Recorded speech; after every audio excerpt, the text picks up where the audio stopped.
1. James had been driving aimlessly along a small country road for hours, and his sense of direction had completely deserted him. The narrow, winding path was surrounded by dense, looming trees that made him feel more lost with every mile. Desperation finally led him to pull over when he spotted a small, isolated house with a dim porch light flickering in the darkness. Gathering his courage, he approached the front door and gave it a hesitant knock. The door creaked open, revealing a tall, haggard man with a scruffy beard and an apron smeared with what looked like blood.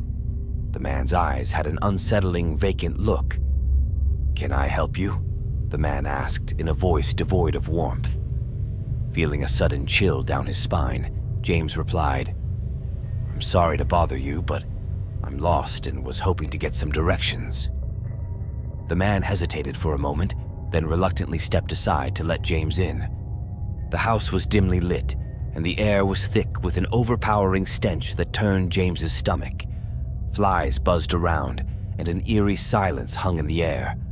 The man led him to the kitchen, where the source of the smell became apparent. There were large, rusty meat hooks hanging from the ceiling, and a variety of intimidating knives were laid out on a gruesome wooden table, stained with dark, dried spots. James couldn't hide his unease and asked, "Are you a butcher?"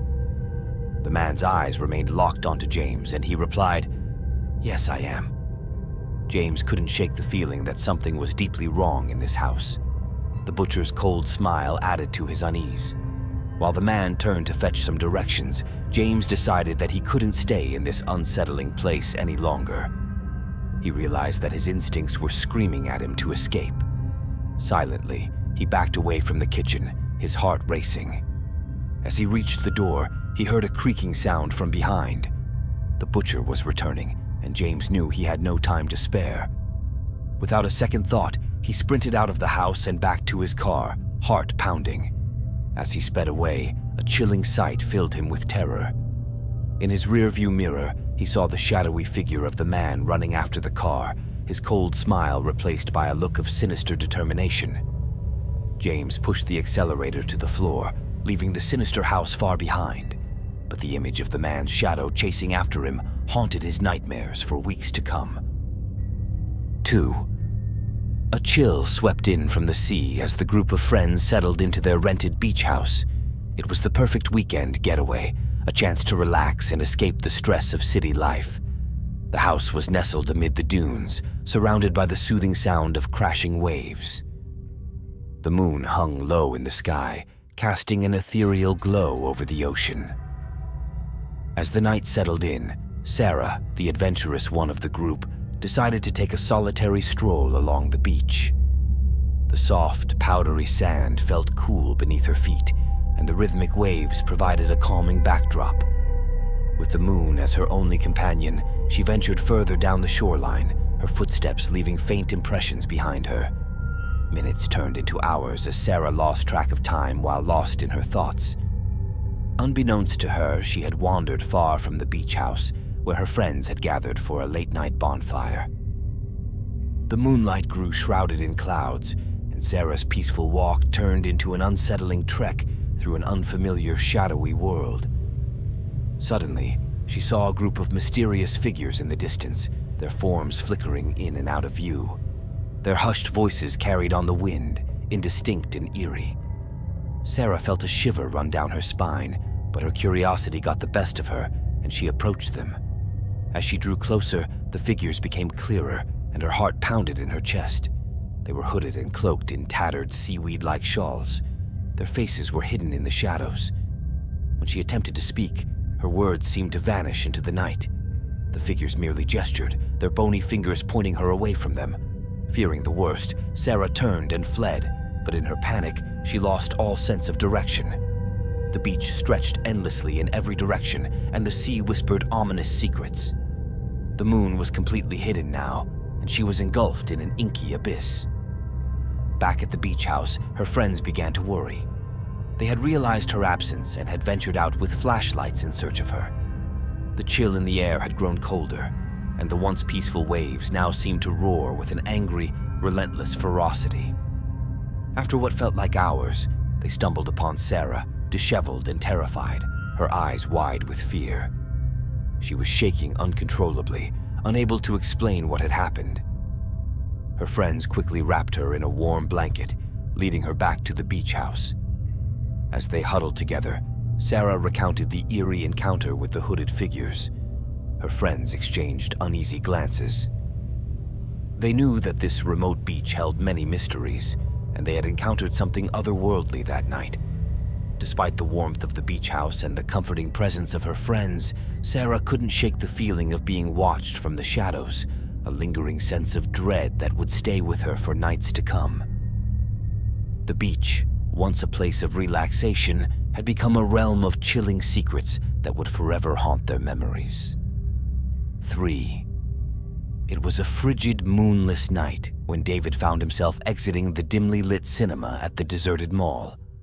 The late-night movie had left him in a state of suspense and excitement, but as he stepped into the elevator, he had no inkling that the real horror had only just begun. David pressed the button for the parking level, but the elevator jolted as it descended, and the floor number displayed was not what he had expected. It read B2, a floor he'd never seen in this mall before. A sense of unease settled in, but he dismissed it as a technical glitch. When the doors finally opened, David was greeted by a chilling sight. The corridor before him was dimly lit, the flickering fluorescent lights casting eerie shadows on the peeling wallpaper. The air was heavy with an unsettling silence, broken only by the occasional drip of water from a leaking ceiling. David hesitated, considering the idea of going back up and trying the elevator again. But when he pressed the button, the doors refused to close. Panic began to gnaw at him, and he decided to explore this mysterious floor, hoping to find a way back to the mall proper. As he walked down the corridor, David realized that the place was eerily empty. Dust and cobwebs covered the faded store signs, indicating that this floor had been abandoned for years. There was something profoundly wrong about this place, something that sent shivers down his spine. In the distance, David noticed a man standing in the shadows. The man was tall and gaunt, his face obscured by the hood of his tattered jacket. The stranger's presence sent shivers down David's spine. "You shouldn't be here," the man whispered in a voice that seemed to resonate with an eerie, otherworldly quality. Startled and unnerved, David quickly turned and retreated back to the elevator. He frantically pressed the button for the ground floor, desperate to escape the unsettling place he had unwittingly found himself in. When the elevator doors finally opened on the ground floor, David rushed out, his heart pounding in his chest. He approached the mall's security office, eager to report his bizarre encounter on the mysterious B2 floor. The security guard behind the desk listened with a skeptical expression as David recounted the strange events. When he had finished, the guard leaned forward, his tone grave. "Sir, there is no B2 floor in this mall.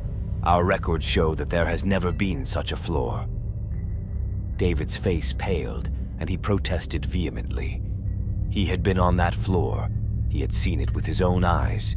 But the security guard remained unwavering, insisting that David leave the premises.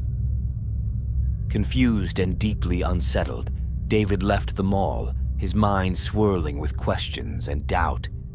What had he experienced? Was the security guard hiding something, or had he truly stumbled into an inexplicable, forbidden realm that shouldn't exist? The memory of that chilling encounter haunted him for days, leaving him with an enduring sense of unease.